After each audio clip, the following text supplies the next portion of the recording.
সামনেই তো সরস্বতী পূজা, সেই দিন সুন্দর করে শাড়ি পরে না সাজলে হয়?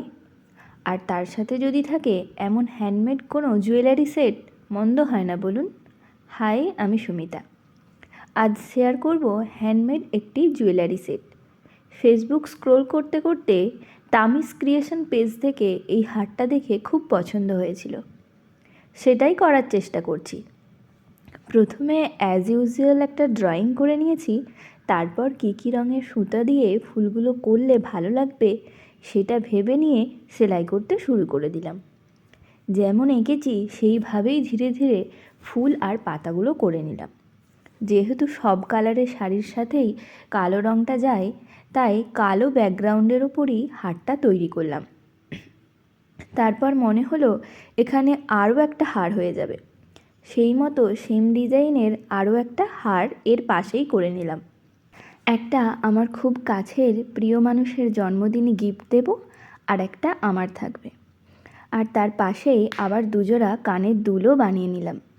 এবার গোল করে সাইজ মতো কেটে নিলাম সবগুলোই, আর এই বোর্ডগুলি আগে থেকেই কেটে রেখেছিলাম। এবার আঠা দিয়ে ভালো করে পেস্ট করে দিলাম। তারপর এক এক করে হার দুটির টাসেল করে নিলাম।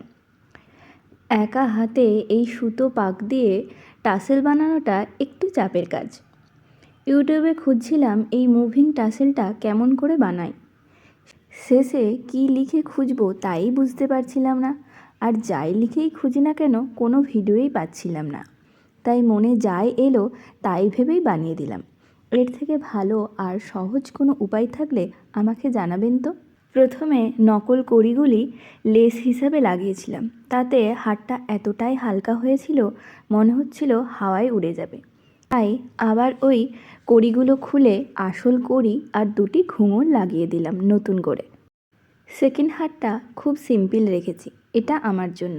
টাসেলটা একটু লং রেখেছি। কেমন হয়েছে হার দুটি অবশ্যই জানাবেন কিন্তু। আর আপনাদের হ্যান্ডমেড এরকম জুয়েলারি সেট কেমন লাগে তাও জানাবেন। সবাই ভালো থাকবেন, দেখা হচ্ছে পরের ভিডিওতে। টাটা।